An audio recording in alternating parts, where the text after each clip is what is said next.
Hello and welcome to ChinnyVision. This time, some more portable Megadrive gaming. As you may recall from before the summer break, I purchased a PxP Slimstation which had a load of Megadrive games on, and it was incredibly cheap. And yeah, it was okay, nothing special, but for the money, it was pretty good.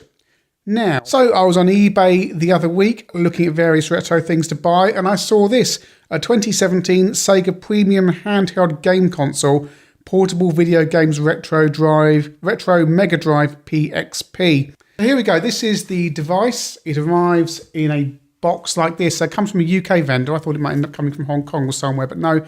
This one costs about £15 and also from a UK vendor, so let's find out what we have inside. First thing we've got inside is a USB cable, standard USB mini type thing there. Lanyard.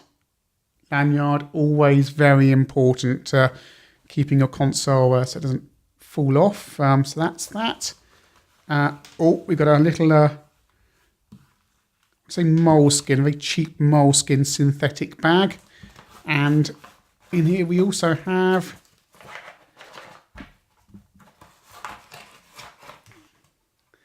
there we go, get rid of that over there. We appear to have an AV cable, composite with one output there. So if you've got a stereo TV, it's only going to come out, if you've got a stereo TV, come on, it's 2017 rather. Obsessed with doing ChinnyVision calendar. It's 2017, even though I've been staring at lots of 2018 dates. So you've only got, yeah, your TV is going to, audio is going to come out one speaker there. But anyway, we've got an instruction book here. Instruction manual. Look, this is official Sega, isn't it? Really? Yeah. And you've got some details of the controls there. Built-in, bullied in 16-bit Sega. Bullied in 16-bit Sega games. I'll just show that to the people watching this on Twitter. Can stream that. Look at that. Gopher portable video game players, built-in 16-bit Sega games. I am streaming this as live on Twitter as well as I'm doing it. So yeah, that's thrown me a bit. It's all badly translated Chinese, isn't it, really? Shall not be put in seawater or water. Shall be placed in dry and shady environment when not USRD. Right. Shall not be thrown into fire or heater. That's fair enough. Shall not be welded directly. I'm not going to be welding with a portable games console. And yeah. I was thinking about wireless controllers which are optional, which I don't think we have. And yeah, I mean, we don't need that. We don't need instructions. Right, let's have a look at the device itself. This is what it's all about. It comes in this little bag. And here we are.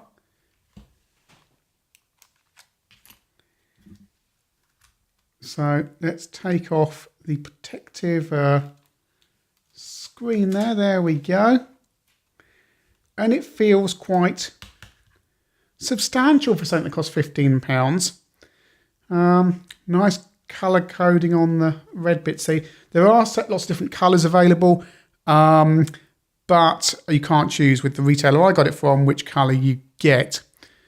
Right, so I have charged this up already. So if I turn it on, actually let's have a look at the unit first. Let's look at the unit first. We've got a nice controller there. That feels much better than the Slimstation. That's quite a decent D-pad there. We've got 6 buttons there, a start pause button, a menu button. On the top, we've got a light to show you it's on, USB connector, AV out, SD card, standard SD card. I think that's a volume control. And on the bottom, a headphone control and on and off. There are no shoulder buttons or anything else like that. It is just a fairly basic but usable console. And the battery looks like it goes in the back there. And it looks like it's in with a Phillips screwdriver. I don't know what type of connector that would be in there. I'm going to find a screwdriver and just undo that a second. Right, people on Twitch, stay there. I need to find a screwdriver just to undo the back of that thing. Right, I have returned with a screwdriver. And let's have a quick look and see. I bet you it's a DS battery. Or DS/Game Boy Advance battery. Let's have a look and see what we got in there. What's that? It is an 800 milliamp, 3.7 volt. I think that's a DS style battery, isn't it? Yeah, it looks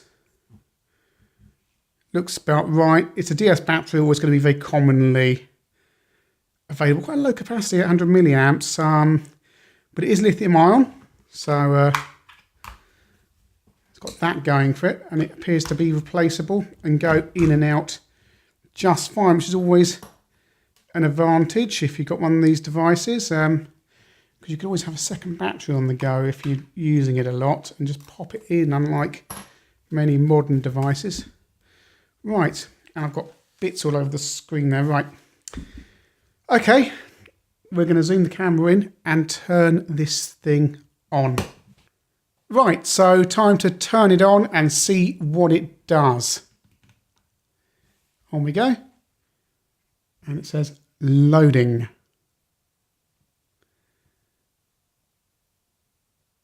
No menu music. Let's fiddle with the... No, it is silent on the menus, unlike the Slimstation that plays Don't Cry For Me Argentina. So we've got lots of options on the menu here. I'm trying to see from the screen, from the side, what I've got. But we certainly have more than 20 games. Is that 50? 60, 70, 80, 90, 100, 0 rings down there at 100, and your SD card option. So much for just 20 games on this thing. You've got 100, all officially licensed, of course. Yeah. Right, so let's try one of these games and see what... I want to find something we know. Sonic 2. Okay, right, we're now in super close. We'll do some direct capture from this because it does have an AV lead, but we're going to see what some of these games actually look like on this little screen as best we can with the video camera, and where better place to start than Sonic 2. Doesn't appear to be Sonic 1 on here. Not to worry, let's press the start button.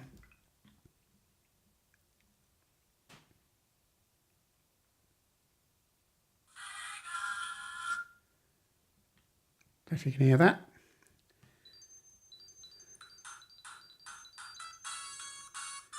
Oh.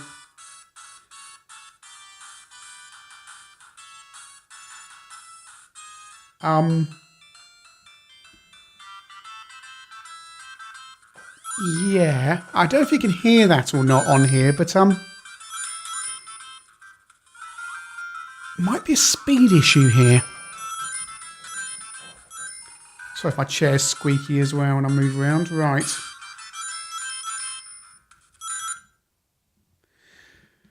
Right, anyway, going to play this. Find out to play... Oh, dear.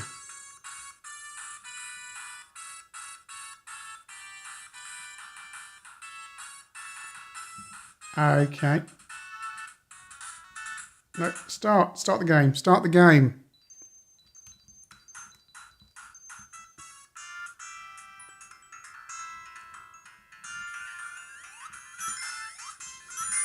Now, I'm looking at this from the side, so I can't really see the screen. The screen is rather nice when you're straight onto it, but I've got to look at it from the side. It's not exactly smooth. I can't see what I'm doing at all.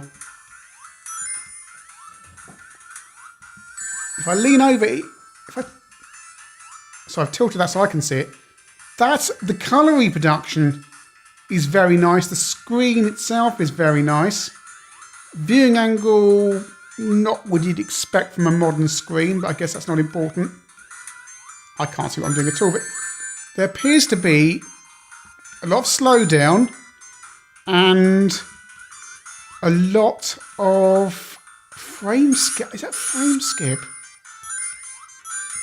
It's hard to tell from this angle. Yeah, I mean, I can't play that like this. Do you press that button to go back? A to go back to the menu. That's not a good start. Might be a dodgy image, so let's not judge at this stage. Let's try another game that we know. What else have we got on here? It's quite a good selection of games, actually, here. Bonanza Brothers, that's another ChinnyVision favourite. Reviewed that a while ago. See what that looks like on the little screen.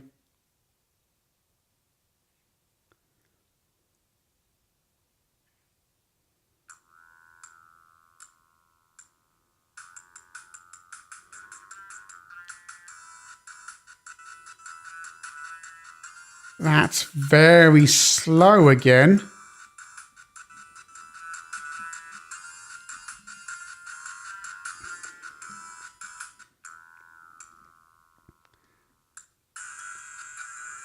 Why are we missing the...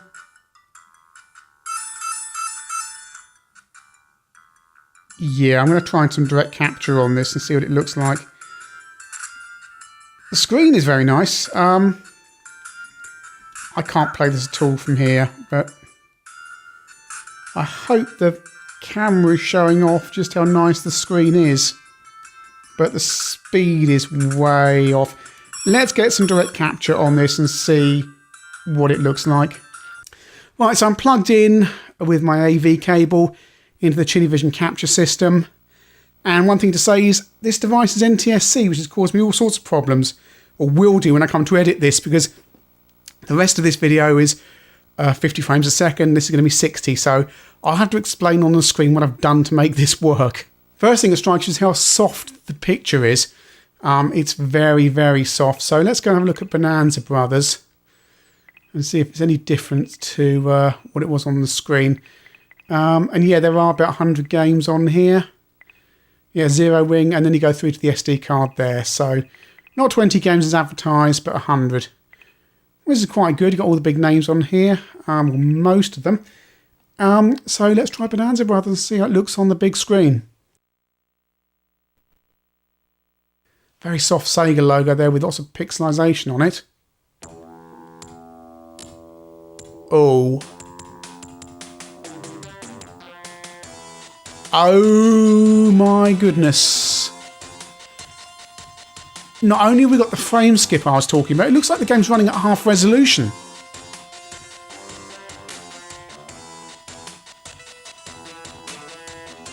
Oh.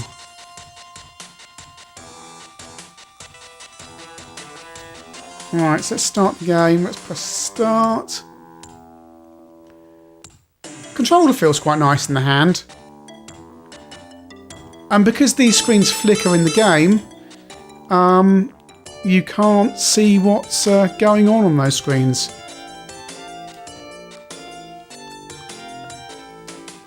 What button? What button? Oh. Goodness me. What button am I supposed to be pressing? C. I'm too distracted by the just jerkiness and the horribleness of the graphics. What am I... And if you touch the device, you get interference on the picture like that. Oh, I've crashed it now by moving it too much. Nice. Right, let's try a flagship game. That could have been a dodgy image there. So let's try Sonic 2 and see how we get on with this.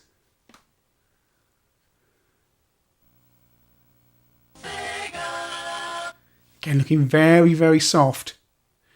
And weird blocking when it the screen faded there. Oh, look, it's all wrong. It's half resolution with all sorts of frame skip going on.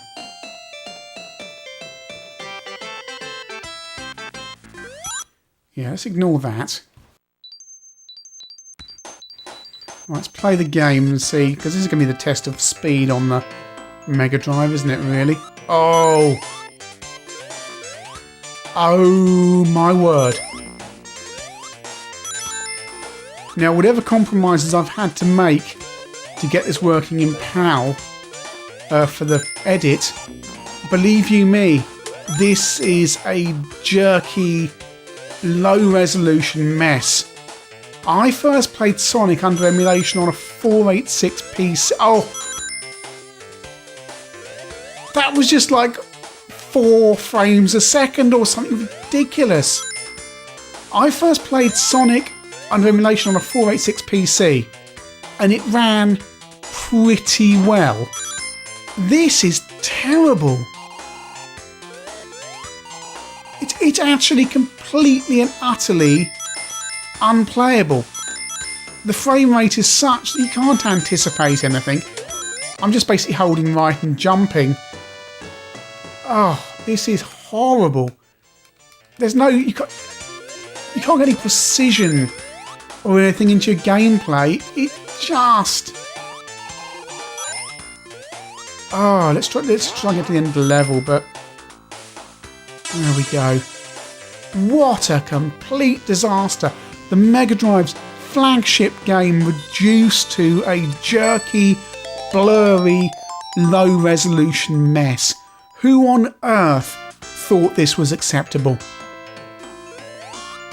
Now, if I press menu, I should be able to go back to the menu system without having to turn the thing off. But we could go to the SD card and just see what Alex Kidd. Let's have a quick look at Alex Kidd. I do like the way it gives you screenshots of the games there, so at least you get an idea of what you're playing. So here we go, the first game on the Mega Drive, and that weird blockiness there again as the game came up, that tearing. I don't know what it is. It's something weird going on, unless it's my capture system playing up with this dodgy picture.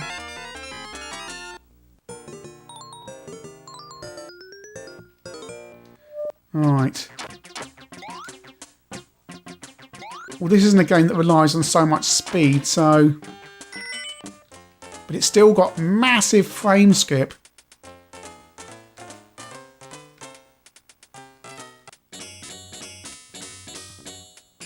Paper. Oh, draw. Scissors. Yeah, I win. Oh, it's just terrible. So let's go back to the menu, back to menu.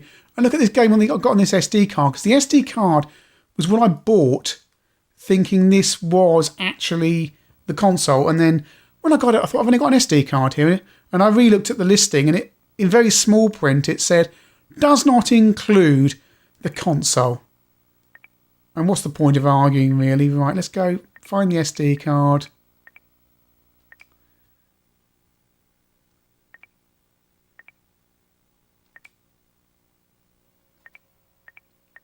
There's 1,018 games on here from some dodgy guy in Singapore with a very dodgy listing. Let's go find a game. Oh, you can't press left and right to go through the listing, apparently. Wonderful. Let's go for Super Fantasy Zone. A game again with silky smooth scrolling. I wonder what that's going to come out like. Because we could find out some of these images are dodgy. On the other hand, all the games could be like it because the emulation is rubbish. Right, let's see how unplayable this classic is.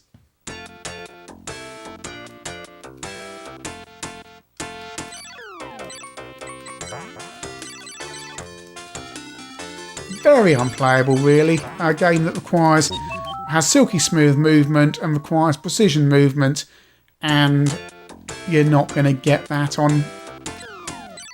I don't use emulation. Approximation of the game. You can't react. It's just an insult, really.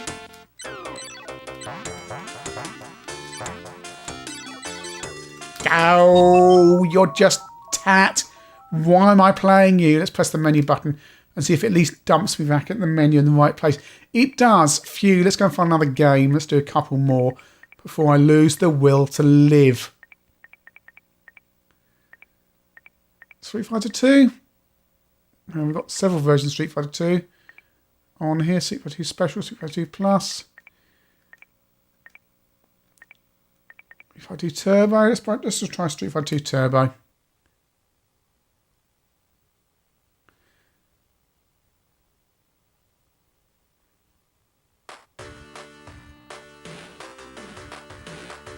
See what, those blues are very noisy as well on the...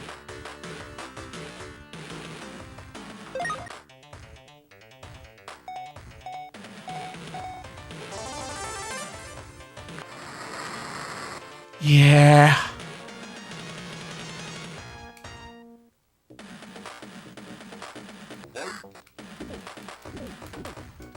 Oh.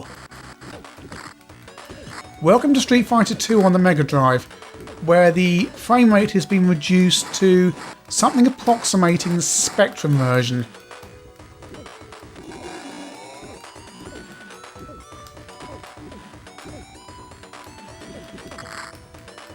And the Spectrum version is an impressive technical feat. It's on a 3.5 MHz Z80 processor with 128K memory in an era where programmers didn't really put a huge amount of effort in. Well, there wasn't the resources to do it because the Spectrum wasn't selling many games, so it's all about how much money you've got to develop these things. And yet here, oh, I've just lost.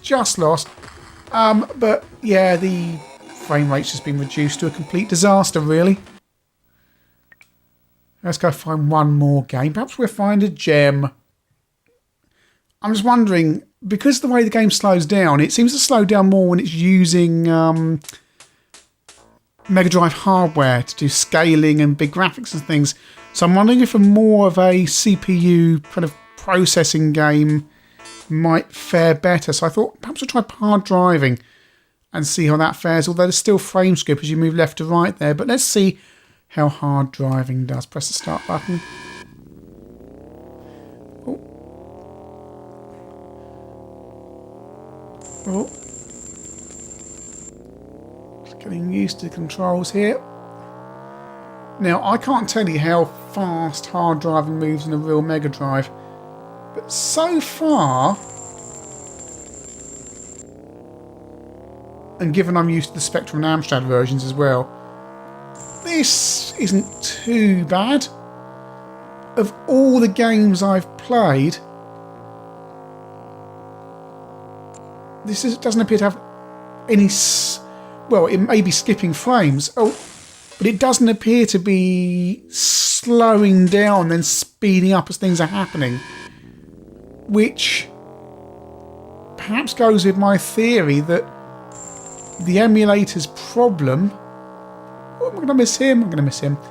Is down to... I'm going to die, aren't I? There's no way. I'm not going to fall off the...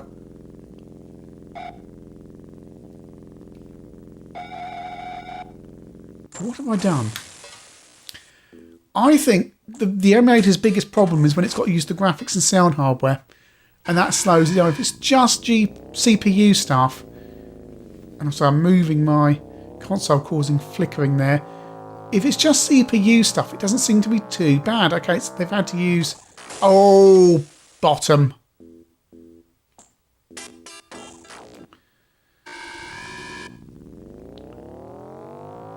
I'm scraping around for positives here because this device is a complete disaster. But at least in the case of hard driving, the game is playable. It probably isn't 100% accurate. There probably is, as I say, massive amounts of frame skip. But it's not too bad.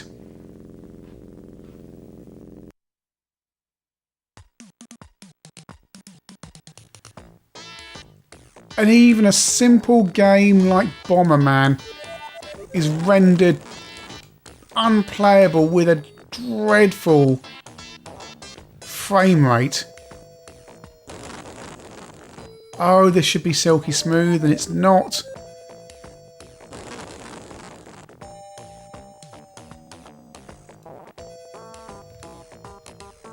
I mean, just look at the way your character moves around. If we release one of the enemies in a second, we'll...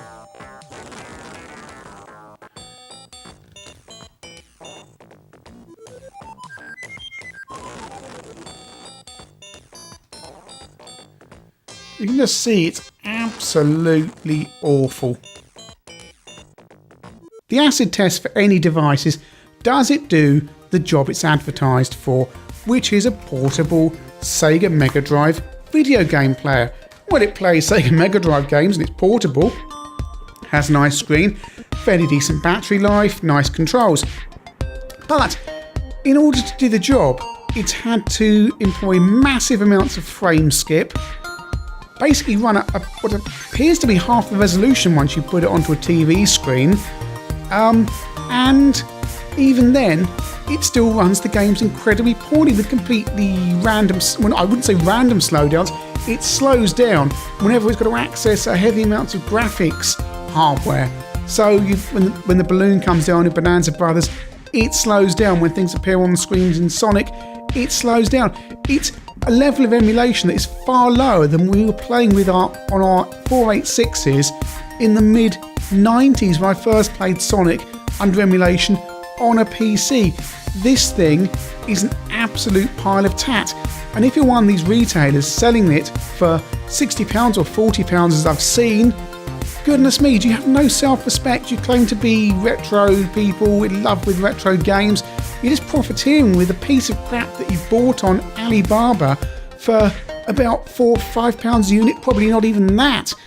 Even for £15 on eBay, I'd say don't bother. I mean, I'm just incredibly disappointed. If you do want to play slightly dodgy emulation of Sega Megadrive games, buy a PxP Slimstation, because yeah, it's not completely accurate, but it works a lot better than this device. Overall, this is just a complete and utter pile of tat. Avoid.